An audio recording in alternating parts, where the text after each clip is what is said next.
The only real constant in life is change. When we go through change, like all of us have, especially during COVID, we have to grow and adapt to those changes, but we have to be willing to take action because of those changes to transform our life. And I think the North Star, Polaris, is an example of navigating and going through times and going where you are on your journey to get to a different place. And when you go through a journey, wherever it is, maybe sometimes you're going to make some detours. You got to change your course of action. You got to change that GPS to go in a different direction. But I think the main thing is you got to keep going, and that's constancy. There are opportunities for our work and careers everywhere, if you know where to look. That's easier said than done, especially in our fast-paced and constantly changing world. Mary Ann Faremouth is talking to experts, employers, and job seekers to bring you insight and understanding about what's possible. This is Career Can Do, where we're navigating the new work world. Welcome to the Career Can Do podcast, a top global podcast dedicated to helping you navigate the new work world. My name is Mary Ann Faremouth, and today we're changing up things just a bit. I have the wonderful pleasure to have Tom Fox, the owner of the Compliance Podcast Network, interview me about my recent new book. It's just been released. It's called Revolutionary Results. And Tom is going to visit with me today about why I wrote it and what we're going to be doing going forward. So thank you so much, and I hope you enjoy this episode. Hello, everyone. This is Tom Fox back for another episode, and I'm absolutely thrilled today to have with me Mary Ann Faremouth. I should say thrilled to have back because she's been on this podcast more than once because of this podcast. She started her own podcast, which I'm inherently proud of, which has done incredibly well. But we're here today to talk about your new book, Mary Ann. So first of all, welcome back to the podcast. Thank you, Tom. It's a pleasure to be here. Mary Ann, you have just an incredible origin story and backstory up to the point where you and I met a few years ago. So could you remind our audience of your professional background? I'm a certified personnel consultant, certified by the Board of Regents in Washington, D.C. I've been a recruiter since the early 80s. I branched out into writing books. I've got 3 nonfiction books and 5 fiction books and anthology books. And because of Tom, I have a great, successful global podcast called Career Can Do. And I also write articles for the USA Daily Post and Times every week for Kevin Price with the Price of Business show. My forte has been a recruiter, but I've branched out through the years and done a lot of other things to really bring that information out to the marketplace to help people become their best self. And that really leads to, I think when we met, you were more involved in the recruiting side of things. So this was right before the pandemic. So there were lots of challenges for both recruiters, companies, and for those seeking jobs. Has that role changed as we've come out of the pandemic and we're in a new sort of working model, or are you still essentially helping people in the same way? No, that's changed. I've done a lot still in the recruiting arena. I do have a lot of clients. My forte is mainly pipeline service, but I think my role has expanded quite a bit. And I think COVID made me, like many others, sit back and say, what do you want to do with your life? Where are you the best service? And I started to write. And the reason I did start to write, definitely even before COVID, was I had a very traumatic situation. My husband, at 47 years of age, died very suddenly, and he was in the wrong job. And a good friend of mine said, for healing purposes, why don't you start writing? And so I did. Fast forward, during COVID, I took lots of writing classes, but it made me realize and think during COVID about the changes we all were going through in our personal, professional lives. And so that's how this third book really came about. Could you expand on that a little bit? You told us a little bit why you wrote it, but who is the audience for this book, Mary Ann? The audience for this book, Tom, really is anyone who wants to become their best self in their personal or professional arena. I think it's very much intertwined. I think once we're in alignment with who we are, what's important to us, what really spurs our interest and our passion, if we find a position that is in alignment with that, I think our whole life becomes more fulfilling. And so COVID gave me a chance to really think about that, evaluate that. And I think that because I do write, I think I looked at things that were analogies, which might be metaphors, that really have nothing to do with getting a job. And I put them all into an article that really helped people evaluate who they are or where they want to go, or where they want to be. The COVID hiatus, if I can use that phrase, in 2009, I had a catastrophic injury, which gave me the opportunity to reevaluate what I wanted to do professionally at that time. Partly because I realized if I'm going to be taken out riding a bicycle, maybe I ought to do what I want to do. Life's going to be that short. Part of it was once I got the energy to get on my walker and toddle into my office, the only thing I had on my hands was time. So I could focus on recreating myself professionally. The third thing, though, was I'd always known that if the universe closes a door, it opens one.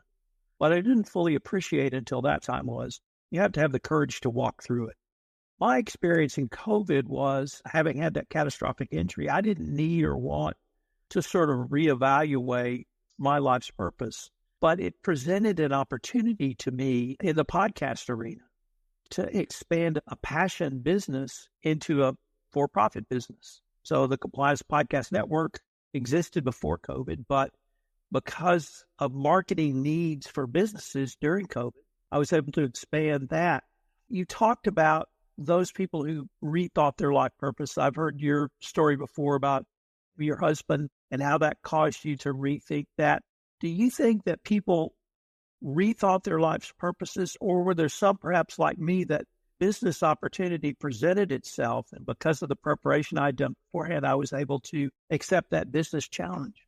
Tom, I think it's a combination of the two. All right. I think COVID did present us with some time for reflection, but I also think during COVID, many people lost their jobs. Many companies closed. Many people were faced with some life decisions about how to go forward. And I think, as you mentioned, yours was a catastrophic injury.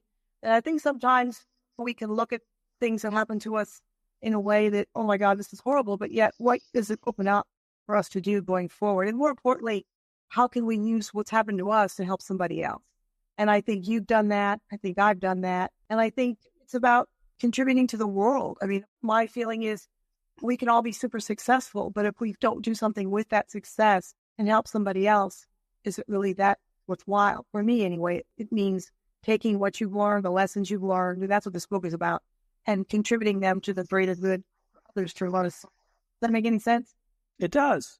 What about that courage part? And I was 50 when I had that aha moment, and I wasn't a youngster. But because of COVID, did you see people willing to make changes because they had to, or because other opportunities presented themselves that they hadn't previously considered because they had to? Yeah, I think I've heard people's stories on both sides of that, what you said. And I think people that have lost jobs were betwixt and between. What am I going to do now? What comes next? And I think that in some ways we can look at catastrophic things that happen to us as a blessing or a curse. Sometimes they are a blessing because they open up, as you said, another door. But what I've learned and what I've experienced as a recruiter were people that were coming to me and saying, this COVID thing, I lost my job, but I'm also not sure I'm in the right relationship. I'm kind of trying to reevaluate things here. And I think COVID in some ways made all of us stop in our tracks and rethink things. And as you said about your injury, I mean, your podcast has opened up so many doors for so many people, me included. And I wondered if that had not happened to you, Tom, if you'd have this podcast. Who knows? If it's all the same to you, I'd still be racing bicycles. So anyway, yeah. So let's go back to the book. You got the CEO of Dale Carnegie of Texas to write your tagline on the front of the book. Before we get to that, I have to shout out to Dale Carnegie and his book, written in, I think, 1934, still resonates today and is still one of the best books on life lessons, on business, on running a business, on being successful, period, to the point where I was reading in the Financial Times of the top business books of the last 20 years. One of the authors cited that book as the best business book he had ever read. So it's a message that still resonates today, and having someone in the Dale Carnegie organization write your tagline, could you tell us how that came to be and how you really see Dale Carnegie, if not sort of directly inspiring, at least influencing your writings here in 2024? Tom, I belong to a lot of professional organizations, and I have for the last 25, 30 years. And I had attended a conference in Fort Worth, Texas, and David Wright, who's the CEO of Dale Carnegie, gave a talk about the generational differences and about business and how it was changing. And the talk resonated so much with me because I live it every day as a recruiter. I went up to him and said, this talk was amazing. And there were a lot of people in the audience that were managers, owners, and applicants too. And I said, I just think this talk is so on target. I would love to invite you on my podcast show, Career Can Do, to do an interview about Dale Carnegie because I truly believe in what your principles are. And the Dale Carnegie book, How to Win Friends and Influence People, in my opinion, is all about relationships. Okay? Doesn't matter if you're millennial or you're baby boomer, it's about relationships. And I think in the business world today, that's even more important. So I had let him listen to a couple of other podcasts from Career Can Do. He agreed to be on my show. And it was a wonderful podcast, and I got so much good feedback from it. And so when I was writing my book, I said, I would be so honored if you would take a look at my book and consider writing my foreword. He said, let me look at the manuscript. So he looked at the manuscript, he read it, it took a couple of weeks. He came back to me and said, yes, so much of what you have in there is in alignment with what Dale Carnegie teaches. I'll be happy to write your foreword. So I think the bigger lesson here, I think, Tom, is about networking, yes, but it's about relationships. And it's about, I gave him an opportunity to be on my podcast show. He wrote my foreword. So I think in life, and I know you work this way or live your life this way, it's all about, yes, what can we learn from somebody else? And more importantly, how can we contribute? How can we help that person? How can we both benefit from what we can do for each other? And I think that's an example of what happened. So your book has stories of butterflies, dragonflies, falling on your base, and others. Tell us about how you're able to intertwine really the physical world, your personal stories, and professional inspiration to bring this book to life, Mary Ann. I love to write. I'm a very creative person, but I look for the deeper meaning in everything in life. And I think sometimes, like you could probably appreciate this, Tom, when you go through a real trauma or you go through a real catastrophe in your life, you begin to see the connectedness of everything in the world. And so after I had some challenges with my husband dying and I had a few challenges with other people in my family passing away in a very short amount of time, you look around you and you see how you can draw those analogies. The butterfly story is about how a butterfly has to go through so many changes and the caterpillar. And then at the end, the next time you see a butterfly, you see the beauty of it. Think about what it had to go through to get there. Dragonflies, my sweet husband loved dragonflies, but dragonflies are all about transformation. And so I wrote a story about that. And then falling on my face, I was moving my son in graduate school and I tripped and I was carrying a big box and I fell on my face, placed down and broke all the teeth in my mouth. I lost my front tooth. And one of my clients, it was a Friday, called me and said, I need you to come here on Monday. And I didn't have a chance to tell him. So I went. I looked like the wrath of death, but I went. And he said, oh my God, what happened? I said, I'm here. I had an accident, but what do you need? And I filled his job. I didn't worry about how I looked, but I did was relationship, service, filling the job. And he was so grateful to me for that. I've looked at all these situations, these experiences I've had and drawn the lessons I've learned from them and tried to write about them so other people could maybe benefit from those lessons I've learned and help them navigate through changing and challenging times. Let me ask you about one specifically that really touched or resonated with me, and that's the North Star. And we're all taught how to find the North Star as young children. If you were in the Boy Scouts or Girl Scouts, you were taught you could actually navigate by the North Star. Harriet Tubman ran away from the South to the free states of the North using the North Star as her guide. So how do you map your inner self to find your North Star, and how do you suggest people do that? I think the North Star, which is namely called Polaris, symbolizes constancy. And I think in life, Thomas, you'll agree with me, the only real constant in life is change. When we go through change, like all of us have, especially during COVID, we have to grow and adapt to those changes, but we have to be willing to take action because of those changes to transform our life. And I think the North Star, Polaris, is an example of navigating and going through times and going where you are on your journey to get to a different place. And when you go through a journey, wherever it is, maybe sometimes you're going to make some detours. You got to change your course of action. You got to change that GPS to go in a different direction. But I think the main thing is you got to keep going, and that's constancy. And so the North Star has always been very significant to me. and I wanted to write about it because I think that, especially with we've all been through with all the changes, I think we all need to navigate and look at our own North Star to find out how we're going to get to a better place. We have more fulfillment in life, and so that's why I wrote about it. Mary Ann, I'd like to change the focus to your writing style. I'm always fascinated to talk to other writers about how they write, where they write, when they write. So let's go meta about your writing. Tell us about your writing style for this book. My writing style is interesting. I have 2 big dogs, and in the morning I always walk my dog. And also I take a look at what's going on around me. And a lot of times after I walk these beautiful dogs, I come home and I sit down and I start writing. And that's where the butterfly article came from, the dragonfly article, even the blue heron. I would say my style for me is I have to do something that inspires me. And then after I have that inspiration, then I sit down and I start writing about it. The morning time for me is when I think I'm most productive. But sometimes at night, just before I go to bed, I'll review the day and maybe make some notes and then get up in the morning and start writing. So I'm a morning person. I think writing in the morning is probably most productive for me. But my writing really takes place when I'm inspired. The hardest time for me to write is when I've been so busy. I've had a lot of challenges during the day, and I've had lots of candidates that are unhappy and want to get a job, and I can't find the right one. I can't write anything then. So when I'm inspired, and typically it's by something as weird as taking your dogs for a walk, morning time is my best time to write. Your book is subtitled Life Lessons About Relationships, Integrity, and Contributing to the World. How did you come up with that subtitle, Mary Ann? I came up with that subtitle because of really what made me write this book. I had, during COVID, somebody call me, and it was a person I'd placed, and I knew his wife because she would come to my Christmas parties, and she had a friend, and he was writing a book, and she asked me to write a review on his book. So long story short, relationships were the reason that I was able to meet this person. The person that I met, I think I met him because of integrity, because I'd been servicing this client for many years and he trusted me in my placement efforts.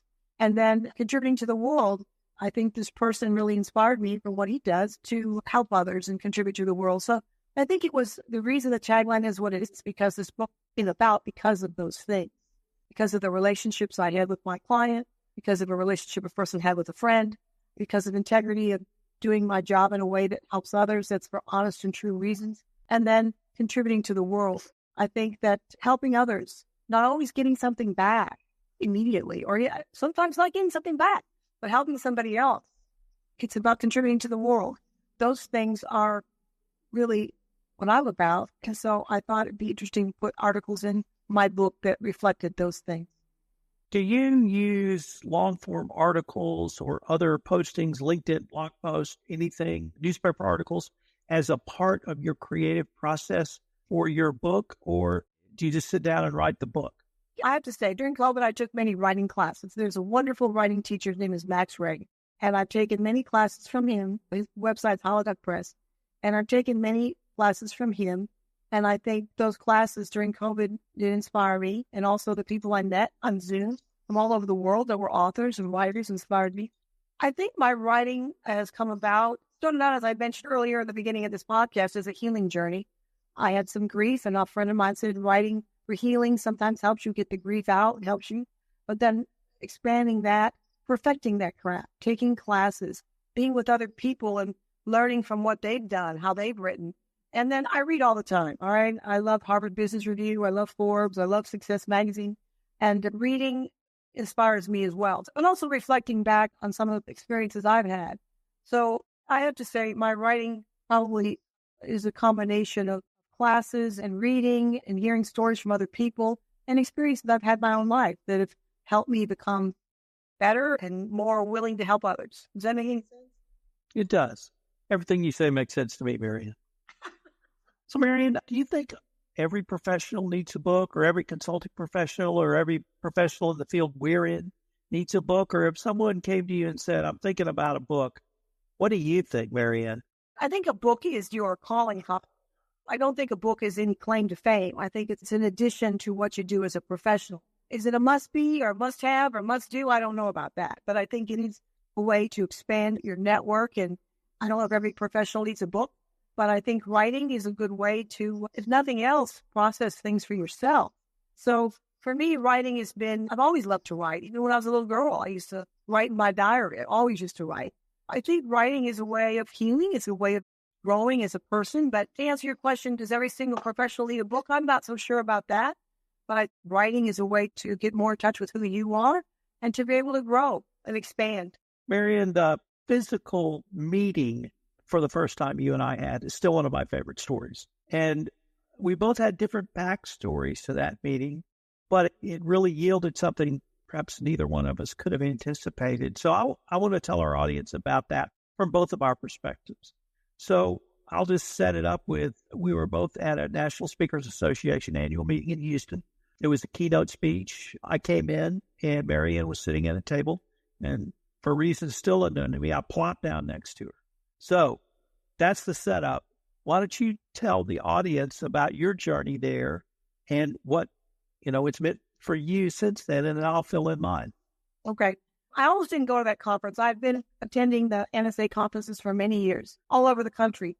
And it was wonderful. It was in Houston, but it was just before COVID. Things were a little bit tight. Things were a little bit down. I almost didn't go, but I remembered something that I heard Zig Ziglar say when I went to one of his training seminars. Don't always tell yourself no, because you don't know, K-N-O-W, what could come of that. And that's what happened to me for that. I thought, I don't know, but I don't know. Who could I meet? What could I learn? So I went.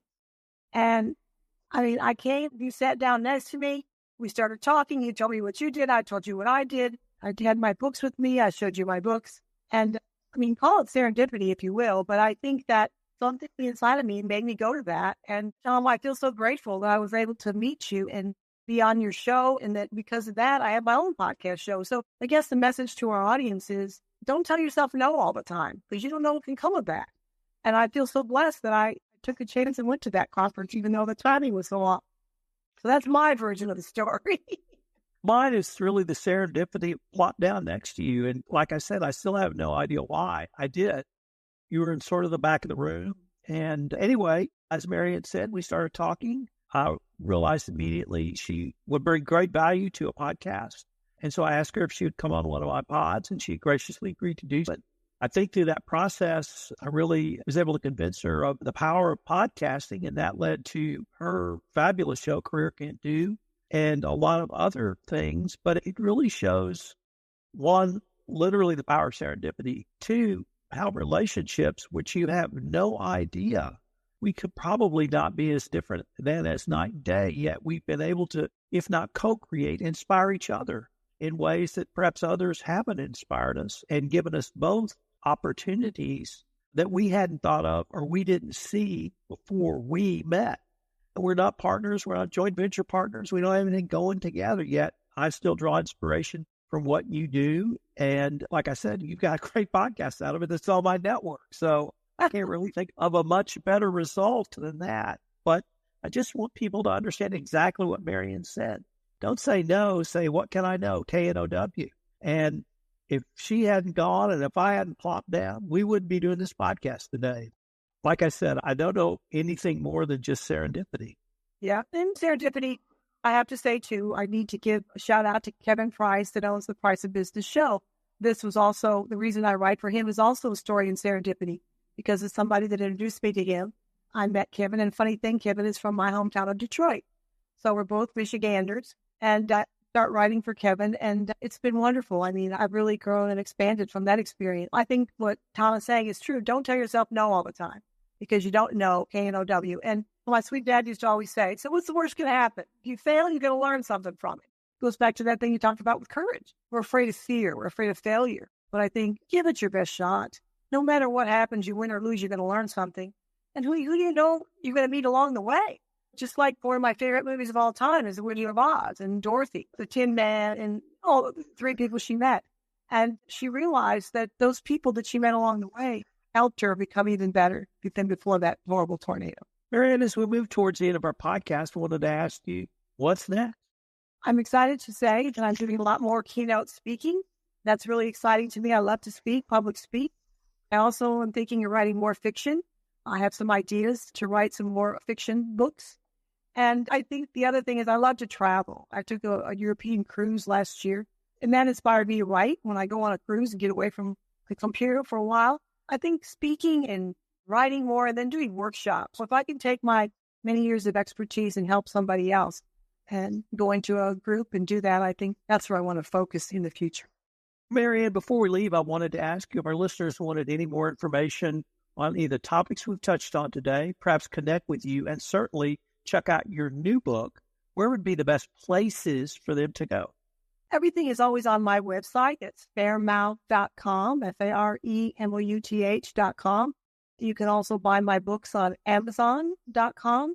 And Faremouth and Company is my company name. Just Google Faremouth and Company, and you'll find all you need to know about me. It's on the internet all over. So those are probably the best places to connect with me. Mary Ann, once again, it's always just a pleasure to visit with you. I can't wait till we continue this conversation. So thank you again.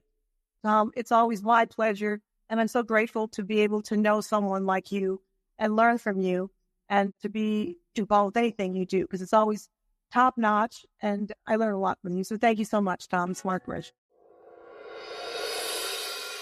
We thank you for tuning in to our Career Can Do podcast. We make no guarantees on results for your particular quest, but we hope you enjoy the information presented. The views and opinions expressed in this program are solely that of the guest or speaker and do not necessarily reflect the views or positions of Mary Ann Faremouth and Faremouth and Company. Thank you.